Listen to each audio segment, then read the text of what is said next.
వాళ్ళందరూ కూడా సిద్ధమవుతున్నటువంటి పరిస్థితి ఉంది మేడం. ఓకే అండి. ఎస్ మానవతరాయ్ గారు, గుడ్ మార్నింగ్ అండి. గుడ్ మార్నింగ్ అండి. సో ఈ రోజు హైకోర్టులో విచారణ ఉన్న నేపథ్యంలో ఎన్నో అంశాలు తెరపైకి వస్తున్నాయి. అసలు స్థానిక సంస్థలు జరగడం అనేది అనుమానమే, ప్రోటోకాల్ కూడా పట్టించుకోలేదు, న్యాయబద్ధంగా చూసినా ఇది నిలవదు అని చెప్తున్నారు. అసలు కాంగ్రెస్ ప్రభుత్వానికి చిత్తశుద్ధి లేదు. అండ్ ఇంకొకటి బీసీలను రోడ్ల మీద నిలబెట్టే కుట్ర కాంగ్రెస్ ప్రభుత్వం చేస్తుందని, ఇలాంటి ఎన్నో అంశాలు ఈ రోజు కాంగ్రెస్ ప్రభుత్వం పైన వస్తున్నాయి. కాబట్టి ఏంటి మీరు ఇచ్చే క్లారిటీ ఏంటి? బీఆర్ఎస్ వాళ్ళకు బుద్ధి లేదు. బీసీలను నడి రోడ్డు మీద నిలబెట్టింది ఎవరు? 34% రిజర్వేషన్లుంటే ఈ పంచాయతీరాజ్ చట్టాన్ని తీసుకొచ్చి సవరించి బీసీల రిజర్వేషన్ ని 23% కుదించి బీసీల నోట్లో మట్టి కొట్టింది బీఆర్ఎస్ పార్టీ. కళ్ళ ముందు కనపడుతుంది. ఒక్కసారి జ్ఞానోదయం కావాలి వీళ్ళకి. ఈ దేశంలో ఇప్పుడు 27% అమలవుతున్న రిజర్వేషన్లు ఇచ్చింది ఎవరు? కాంగ్రెస్ ప్రభుత్వం. తమిళనాడులో 69% రిజర్వేషన్లు అమలు కావడానికి 9వ షెడ్యూల్లో చేర్చడానికి కారణం ఎవరు? కాంగ్రెస్ ప్రభుత్వం. అదే విధంగా ఎస్సీలకు కానివ్వండి, ఆ ఎస్టీలకు కానివ్వండి, ఆదివాసీలకు కానివ్వండి రిజర్వేషన్ కల్పిస్తూ భారత రాజ్యాంగంలో పెట్టి రక్షణ కల్పించింది ఎవరు? కాంగ్రెస్ ప్రభుత్వం. అదే విధంగా ఇలా దేశంలో ఇలా మన రాష్ట్రం తీసుకుంటే 64% రిజర్వేషన్లు అమలు అవుతున్నాయి ఈడబ్ల్యూసీ కలిపితే. మరి అట్లాంటప్పుడు సుప్రీంకోర్టు ఏం చెప్పింది? 92లో ఇందిరా సహాని వర్సెస్ కేసులో 9 మంది జడ్జిలు ఏం చెప్పారు? 50% పరిమితి దాటొద్దు అన్నారు. మరి అదే చట్టం పార్లమెంట్ లో చట్టమైంది. 10% రిజర్వేషన్లు ఈడబ్ల్యూఎస్ అమలు అవుతుంది. కాబట్టి రిజర్వేషన్లు ఎట్లయ్యాలో మాకు తెలుసు. తాతకు దగ్గులు నేర్పే అంత శక్తి సామర్థ్యం ఆ పార్టీలకు లేదు. అసలు బీజేపీకి అయితే రిజర్వేషన్లు ఇవ్వడం ఇష్టమే లేదు. కాబట్టి ఒక బీసీలకు రిజర్వేషన్లు ఇవ్వాలి, 42% రిజర్వేషన్లు ఇవ్వాలని ఆలోచన రాహుల్ గాంధీది. దాన్ని రేవంత్ రెడ్డి పకడ్బందీగా అమలు చేయాలని, ఎటువంటి ఇబ్బందులు లేకుండా కాలికేస్తే ఏలికేసే రకాలు వీళ్ళంతా. కాబట్టి అసెంబ్లీలోనేమో ఆమోదం తెలుపుతారు, బయటకు వచ్చేసి రాజకీయాలు చేస్తారు. అంటే ఇది ఎట్లుందంటే బీసీల యొక్క 42% రిజర్వేషన్ ని ఈ బీజేపీ బీఆర్ఎస్ పార్టీలు నోటితో నవ్వుతూ నొసటితో వెక్కిరిస్తున్నాయి. ఇంత దారుణం అండి. ఇలా బీసీల నోటికాడ ముద్దల్లా వాళ్ళ రాజ్యాధికారం అంటే కాంగ్రెస్ పార్టీకి పేరు వస్తుంది. 42% రిజర్వేషన్లు అమలైతే రాహుల్ గాంధీకి పేరు వస్తుంది, రేవంత్ రెడ్డికి పేరు వస్తుంది. కాబట్టి రేవంత్ రెడ్డికి పేరు రావటం, రాహుల్ గాంధీకి పేరు రావటం ఈ బీఆర్ఎస్ కు బీజేపీకి ఇష్టం లేదు.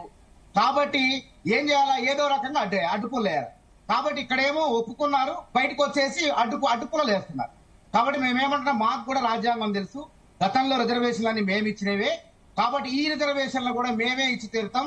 బీసీల యొక్క అభిమానాన్ని చూరకుంటాం 100% వీళ్ళు ఎన్ని కుట్రలు చేసినా సరే, బీసీల నోటికాడ ముద్దలు లాక్కునే ప్రయత్నం చేసినా సరే మాకు నమ్మకం ఉంది. వీళ్ళు ఇందాక విజయ్ గారు ఒక పాయింట్ అన్నారు, ఇది మీరు అంటున్నట్లు సరే ఇవన్నీ విషయంలో తమిళనాడు ఎగ్జాంపుల్ ఇవన్నీ తీసుకుంటున్నారు కరెక్ట్. కానీ అక్కడ చట్టం చేసిన తర్వాత వెళ్ళింది కాబట్టి అది నిలిచింది. ఇక్కడ చట్టం రాకముందే మీరు జీవో తీసుకొచ్చారు, అది కూడా ఇంకొకటి గవర్నర్ దగ్గర పెండింగ్ లో ఉంది. ఇది ఏ రకంగా చూసినా న్యాయబద్ధంగా నిలవదు అన్నది ఆయన లాజికల్ గా చెప్పారు. ఎందుకనాలా? ముందే ఎందుకు మనం అపశకనం పలకాలా? బీసీలకు న్యాయం జరుగుతుంటే శుభం ఎందుకు పలకూడదు అంటే వీళ్లే జడ్జిలు అయిపోయారా? తీర్పులు ఎట్లా వస్తాయో అట్లాంటి. మరి ఇందిరా సహాని కేసులో, కృష్ణమూర్తి కేసులో 50% పరిమితి దాటద్దని ఉంది. మరి 64% రిజర్వేషన్ అమ్మ దీన్ని మర్చిపోయారు తెలంగాణ రాష్ట్రంలో. ఈడబ్ల్యూఎస్ కోటా కదా, మరి అది విరుద్ధమే కదా, మరి దాన్ని ఎత్తేద్దామా? కాబట్టి జడ్జిమెంట్ తీర్పులు అనేవి కూడా ఎప్పుడు ఒక రకంగా ఉండవు, కాలానుగుణంగా మారుతూ ఉంటాయి. చట్టాలు కూడా సవరించుకుంటూ పోతుంటాం. కాబట్టి 69 రిజర్వేషన్లు 9వ తమిళనాడు రిజర్వేషన్ల విషయంలో అక్కడ పార్టీలని చూసి ఇక్కడ బీజేపీ బీఆర్ఎస్ సిగ్గు తెచ్చుకోవాలంటారు. ఐక్యంగా ఉండండి. పేద ప్రజలకు, ఆ నిమ్న వర్గాలకు, బహుజన వర్గాలకు అధికారం ఇస్తుంటే ఎందుకు కడుపు మండుతుంది మీకు? నుంచి అడుగుతాను. కానీ మానవతరాయ్ గారు, ఈ రోజు హైకోర్టులో ఏం నిర్ణయం వస్తుంది అనేది డైలమా కూడా ఉంది. అండ్ ఇంకొకటి 8న విచారణ ఉంది, 9న మీరు షెడ్యూల్ కూడా రిలీజ్ చేస్తారు. ఈ 9 నుంచి స్టార్ట్ అయిపోతుంది. ఈ లెక్కన చూస్తే ఎట్లా పాసిబుల్ అవుతుంది? మళ్ళీ ఒకవేళ ఇది వాయిదా పడకుండా ఈ రోజే తీర్పు వస్తుందా లేదా అన్నది కూడా క్లారిటీ లేదు. ఇప్పుడు మాకు చిత్తశుద్ధి ఉంది కాబట్టి మనసుంటే మార్గం ఉంటది. ఇలా కేంద్ర ప్రభుత్వానికి, బీజేపీ ప్రభుత్వానికి బీసీల పట్ల మనసు లేదు, చిత్తశుద్ధి లేదు. బీసీల వ్యతిరేకి, అది రిజర్వేషన్ల వ్యతిరేక పార్టీ కాబట్టి గవర్నర్ దగ్గర ఆజ్ఞం చేసిన బిల్లును ఆపారు. అదేవిధంగా రాష్ట్రపతి దగ్గర ఉత్తర్వులు, రాష్ట్రపతి దగ్గర 2 బిల్లులు 6 నెలల పైన ఆగిన బీసీలకు సంబంధించింది. విద్యా ఉద్యోగాల్లో స్థానిక సంస్థల రిజర్వేషన్లు. ఒక ఆదివాసీ బిడ్డ ఉండి ఒక ద్రౌపది ముర్ము గారు బలహీన వర్గాలకు సంబంధించిన బిల్లును ఈ విధంగా తొక్కిపట్ట మాత్రం ఇది దేశంలో అత్యంత విచారకరమైనటువంటి సంఘటనగా మీరు తొక్కి పెట్టారని చెప్పి అంటున్నారు, కానీ అక్కడ హైకోర్టు సెప్టెంబర్ 30 లోపు ఎన్నికలు నిర్వహించాల్సిందని అన్నందుకు మీరు ఈ నిర్ణయం అప్పటికప్పుడు తీసుకున్నారని చెప్పేసి మీ పైన ఆరోపణ. 6 నెలల క్రితం పంపింది హైకోర్టు, మొన్న ఇచ్చింది తీర్పు సెప్టెంబర్ 30 లోపు ఎలక్షన్ పెట్టాలని. ఇక్కడ రాజకీయ దురుద్దేశం కళ్ల ముందు స్పష్టంగా కనపడుతుంది. కాబట్టి మేము ఏమంటున్నామంటే బీసీల కోసం ఎందాకైనా పోతాం. మాకు రాజ్యాంగం మాకు తెలుసు, అంబేద్కర్ రాసిన రాజ్యాంగాన్ని గౌరవిస్తాం.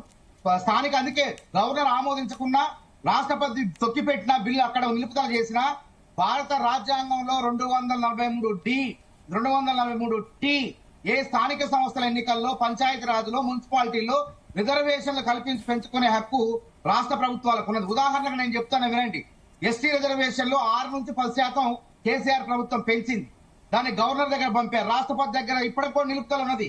కానీ రాష్ట్ర ప్రభుత్వం ఆ రోజు జీవో తీసి మరి ఈ రోజు జీవో తీస్తే మరి ఎక్కడ కూడా అభ్యంతరాలు రాలేదు, అమలవుతున్నాయి. అట్లనే అదే విధంగా బీసీలకు మేలు చేయడం కోసం ఒక జీవో తీసి జీవో నెంబర్ 3 తీసి మేము ఎన్నికలకు పోతున్నాం. దాంట్లో తప్పేముంది? కాబట్టి ఎందుకు కోర్టుల ముందే మనం శంకించాలా?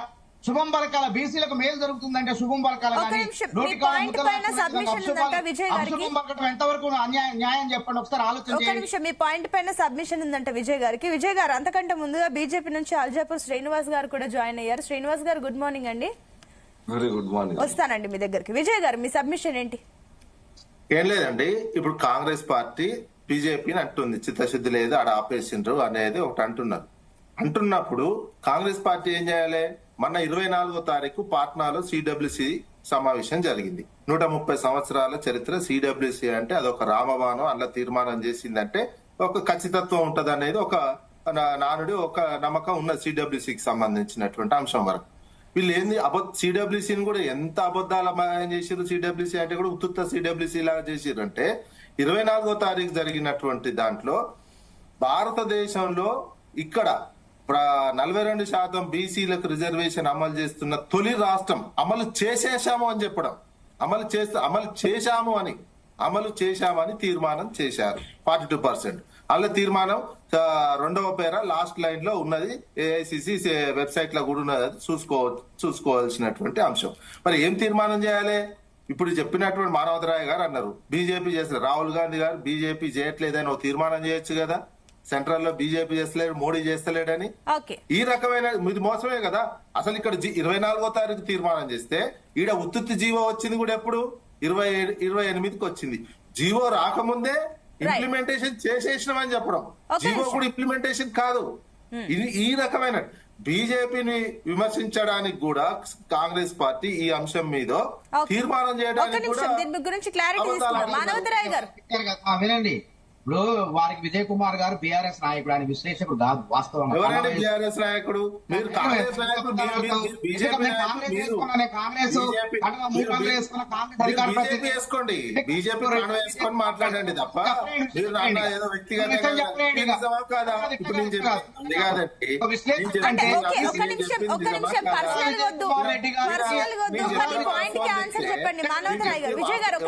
సిడబ్ల్యూసీని కూడా అబద్ధాలు చేసి విజయ్ గారు ఒక్క నిమిషం, మీరు అడిగిన దాన్ని ఒకసారి క్లారిటీ తీసుకుందాం. ఒక్క నిమిషం విజయ్ గారు ఒక్క నిమిషం మానవతరాయ్ గారు పర్సనల్ వద్దు ప్లీజ్, ఆ పాయింట్ క్లారిటీ ఇవ్వండి. ఒక్క నిమిషం విజయ్ గారు, విజయ్ గారు కాంగ్రెస్ ఒకటైపోయింది అనేది చాలా క్లియర్ కనిపిస్తుంది ఇక్కడ. ఒక్క నిమిషం విజయ్ గారు, విజయ్ గారు నేను మీకు టైం ఇచ్చాను, మీరు సబ్మిషన్ అడిగారు, నేను టైం ఇచ్చాను. ప్లీజ్ నేను అడిగినప్పుడు కూడా మీరు ఆగితే బాగుంటుంది. నేను నెక్స్ట్ టైం ఇవ్వడానికి ఇలా ఇంటరప్ట్ అవుతే నేను టైం ఇవ్వను. ఒక్క నిమిషం విజయ్ గారు ఆగండి. మానవతరాయ్ గారు ప్లీజ్ పాయింట్ మాట్లాడండి, క్లారిటీ. మిగిలిన వాళ్ళు కూడా మాట్లాడాలి, దయచేసి ఒక్క నిమిషం సమాధానం చెప్పాలా వద్దా? అయిపోయినాక కదా సమాధానం. విజయ్ గారు ప్లీజ్ ఒక్క నిమిషం ఆగండి. ఇంకొక పర్సన్ ఉన్నారు మాట్లాడడానికి, మీరే మాట్లాడుకోవడానికి కాల్ పిలిచింది. ప్లీజ్ ఒక్క నిమిషం విజయ్ గారు, విజయ్ గారు మానవతరాయ్ గారు ఒక్క నిమిషం ఆగండి ప్లీజ్. శ్రీనివాస్ గారు ఒక్క నిమిషం అండి. మానవతరాయ్ గారు ఒక్క నిమిషం ఆగండి. విజయ్ గారు ప్లీజ్ ఒక్క నిమిషం ఆగండి, ఒక్క నిమిషం ఆగండి. శ్రీనివాస్ గారు మేము కూడా అంటాం, ఇష్టం ఉన్నది వ్యక్తిగతంగా మేము కూడా మీరు ఇట్లా ఈ రకంగా మీరు టైం డిబేట్ టైం మీరు అరెస్ట్ చేస్తున్నారు. కాంగ్రెస్ ప్రతినిధులుగా మానవత్ రాయ్ గారు అండ్ విజయ్ గారు మీరు టైం వేస్ట్ చేస్తున్నారు. ప్లీజ్ మీరు ఇలా ఉంటే టాలరేట్ చేయమండి. ప్లీజ్ దయచేసి మీరు ఆగాల్సిందే. ఒక నిమిషం వీళ్ళని మ్యూట్ లో పెట్టేసారు. ఆగండి అని చెప్పాను. పీసీఆర్ మ్యూట్ లో పెట్టండి ఒక నిమిషం.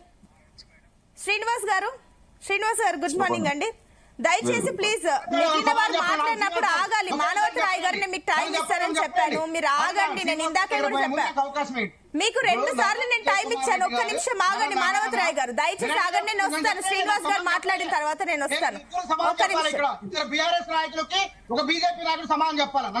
ఒక్క నిమిషం. మీరు పాయింట్ మాట్లాడండి. మీరు పర్సనల్ గా వెళ్తే నేను ఇవ్వను. మీరు పాయింట్ మాట్లాడండి ప్లీజ్, క్లారిటీగా మాట్లాడండి. 1 లైన్ లో కంప్లీట్ చేయండి. ఆయన బీజేపీ కార్యకర్త, బీఆర్ఎస్ కార్యకర్త అందరూ తెలుసు. ఆయన నరనరానా బీసీల ఇందాకే చెప్పాను పర్సనల్ వద్దు ప్లీజ్. బీజేపీ కార్యకర్త మానవత్ రాయ్ గారు మీరు అడిగినందుకు నేను మళ్ళీ మీకు టైం ఇచ్చాను, బట్ స్టిల్ మీరు పర్సనల్ గానే మాట్లాడుతున్నారు. It's not correct and it's not the matters of the debate. Please wait. Manavath Roy గారు కరెక్ట్ కాదు. నేను మీకు టైం ఇచ్చాను, మిగిలిన వాళ్ళు మాట్లాడాలి కదా. నేను మీకు 2వ సారి కూడా ఇచ్చాను. మీరు ఇది కరెక్ట్ కాదు. మీరు చాలా డిబేట్ లో పార్టిసిపేట్ చేశారు. మీరు సభ మర్యాద పాటించాలి. ఈ రకంగా ఇట్లా మీరు ఇంటరప్ట్ అవ్వండి. నేను పర్సనల్ వద్దన్నప్పుడు పర్సనల్ గా మీరు అటాక్ చేస్తున్నారు. ఒక నిమిషం ఆగండి. పీసీఆర్ మ్యూట్ లో పెట్టేసేయండి ప్లీజ్. శ్రీనివాస్ గారు గుడ్ మార్నింగ్ అండి. సో మొత్తం మీద అక్కడ వింటున్నాము, విమర్శలు మీ పైన ఉన్నాయి. పర్టికులర్ గా చూస్తే కూడా మీకు బీజేపీకి అసలు రిజర్వేషన్ ఇచ్చే పైన ఇష్టమే లేదు. మానవత్ రాయ్ గారు నేను మళ్ళీ మీ దగ్గరకు వస్తాను. ఒక నిమిషం నేను మీకు 2వ సారి కూడా ఛాన్స్ ఇచ్చాను. ప్లీజ్ మీరు ఆగండి. నేను మీ దగ్గరకు వస్తాను. శ్రీనివాస్ గారు మాట్లాడిన తర్వాత ఇస్తాను. మీ దగ్గరకు వస్తాను. మీరు పాయింట్ నోట్ చేసుకోండి. నేను మీకు దాదాపుగా 9 నిమిషాలు మన డిబేట్ స్టార్ట్ అయిన తప్ప ఇప్పటి వరకు 9 నిమిషాలు ఇచ్చాను. ఏ గెస్ట్ కూడా అంత టైం ఇవ్వలేదు. మీరు ఒక నిమిషం ఆగండి. I told you please wait. మీరు ఆగండి. నేను మీకు టైం ఇస్తాను. శ్రీనివాస్ గారి తర్వాత టైం ఇస్తాను. నేను శ్రీనివాస్ గారి తర్వాత వస్తాను. మిగిలిన వారు మాట్లాడిన తర్వాత మీరు మాట్లాడాలి. అంతేగాని ఒకళ్ళని వెయిట్ చేయించి మీరు మాట్లాడడం కరెక్ట్ కాదు. మీరు బీజేపీని విమర్శించారు కదా, అక్కడ నుంచి క్లారిటీ తీసుకున్న తర్వాత నేను వస్తాను. మీరు ఇందాక బీజేపీ పైన విమర్శించారు, దాని గురించి వాళ్ళు కూడా సమాధానం చెప్పాలి. మీరు ఆగండి. శ్రీనివాస్ గారు, సో మీ పైన ఒక విమర్శ ఉంది. బీజేపీకి అసలు రిజర్వేషన్లు